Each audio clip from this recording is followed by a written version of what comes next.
Hey guys, before we move in more detail about round 19, let's see the player performances of the double round week. And let's start with the guard position. And here we have Wright from Dubai being sensational, actually finding finally his rhythm in Euroleague and proving why he was a hot name from the rookies.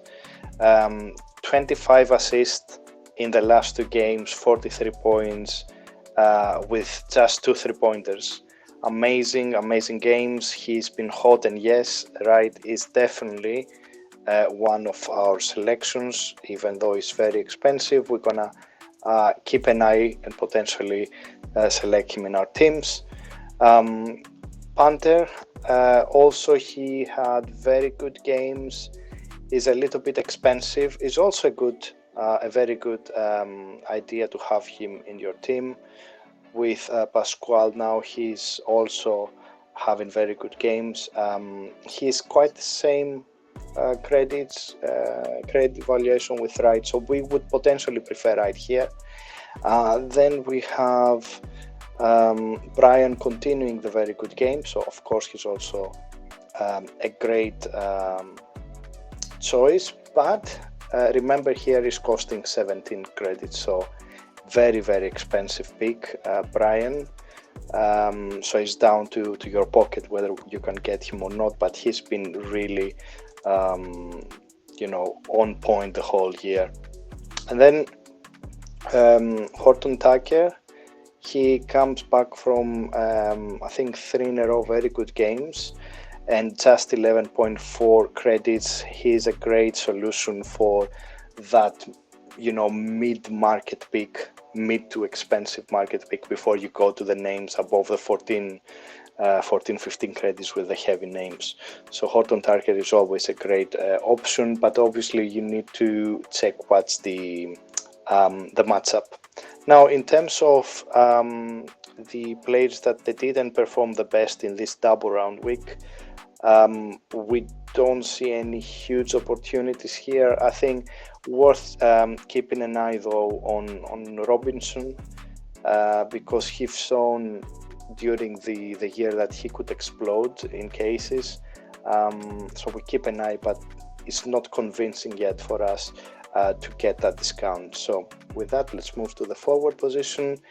Clyburn would have been a great choice, but he's injured, so he's not in the equation here anymore.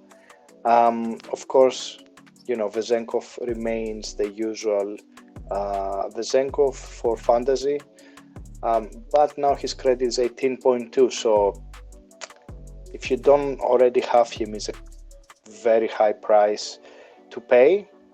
Does it worth it? Potentially yes, but then you need to see what kind of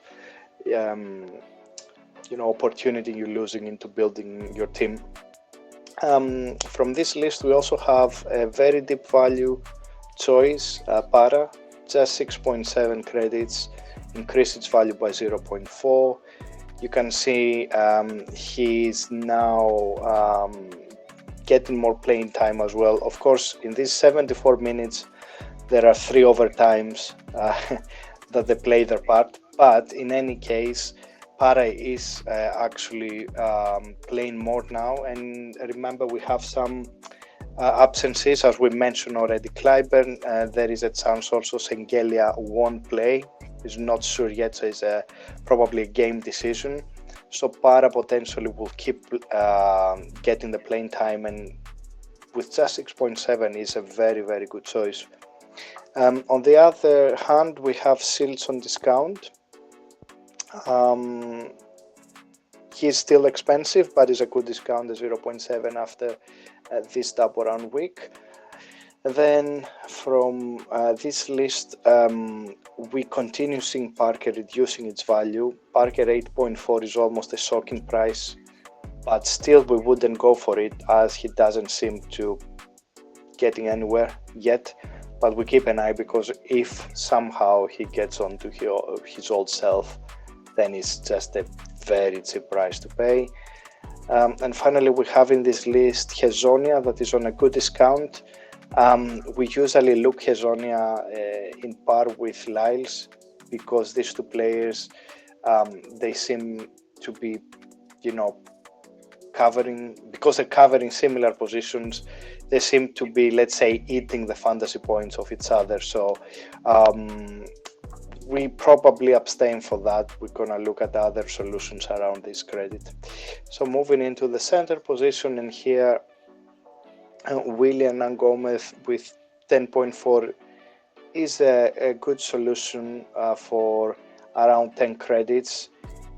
The last two games has been very solid. There is still a question mark around, his consistency. Can he continue doing that? So there is a small, let's say, risk there, but still is below 11 credits, so it's not a very expensive choice. And then also we have Fernando for a deep value choice with just 7.9. He seems lately to find his rhythm, and it will be crucial for Partizan with Tyreek Jones not being certain for the upcoming game. And of course, as always, we have Milutinov, already very expensive, but this year he's performing game after game, so it's always a solid pick. On the other hand, we don't see any solution right now on the players that lost credit, so let's move on and see how our team did this double round week. And as you see here, it's a small difference compared to the previous slides. So the underperforming round is on the left, and the kind of performing is on the right. So on the left side, you see round 16, we just managed 95.05 credits, not even 100. So the highlighted was, of course, Vezenkov with 44 points, but it was De Colo injured, and he had 12.10 fantasy points in like 8 minutes. So he would have gone a great game because this season is just, he is amazing, spectacular. So round 16, not the best round for us, as you see. So we went to round 17, not with a lot of changes, but we just brought some, faith in Coach Spanoulis. So he managed to give us 25 fantasy points compared to the minus 10 in round 16. Vezenkov with 61.6 as a captain. He exploded to be the usual Vezenkov. Francisco 25.3 fantasy points. Forrest didn't contribute that much as we expected. The same with Luvavu, but Nuora stepped up and gave us 18.7 fantasy points. And then from the bench, we really thought Oturu will have a better game than the 13 fantasy points. So that's why we trusted Diouf in turn 2 and put Oturu on the bench. But as you see, we kept the same team. However, unlimited trades are on the table now before round 18. So we will see how many adjustments we made. But before that, let's see the coach of the week. The coach of the week, there is no other for us than Itoudis. Again, it's not a very easy game. There are no easy games, it seems, in the Euroleague recently. So Hapoel is traveling in Bayern, and they do have a game against the team that they just lost their coach, Herbert. 8.2 credits is expensive price to pay, but is the team is coming from a lose in Athens, so they need to bounce back, and that's the best way to return to this festive season with a win. So let's move on and see how our team looks. And as you see, we made several trades, several players in and out. have moved. But first of all, we thank Coach Spanulis, and we brought in Coach to this. As Bill mentioned, he has a game against Hapoel plays against Bayern in Munich, but they have the quality, and of course, now a new coach for Bayern, so Hapoel should be able to get a W in this game. Now, regarding the players, we tried several scenarios, several different players in different positions, but we stuck with this one mainly because we add one more player, let's say, to the team. So for the forward position, instead of having Samodurov as a 4 credit player, now we have Taylor, Osmani, Lovavu, and Horde. So we sacrificed Vezenkov. It was a tough decision based on his recent performances, but we see a lot of potential in this 4 forward lineup. So we have 4 players who are performing in high standards at the moment. Osmani, we checked, and he had the really good game, double versus Galatasaray in Turkish league. So also with 9 credits, one of the cheap choices to have for the forward position. At the center, it's the position we tried several different options. We wanted to have Oturu as our, let's say, main center, and then we brought in Bruno Fernando from Partizan as a second center. Diouf has a tough matchup versus Milutinov and Donahol versus Olympiacos. So we wanted to go with a player who had a really good game versus Zalgiris with 18 fantasy points. But also, again, if you think about the credits, take credits into consideration, that's why we brought in Fernando. And then for the guard, we brought in Wright. Is you cannot go wrong with this player based on the last games.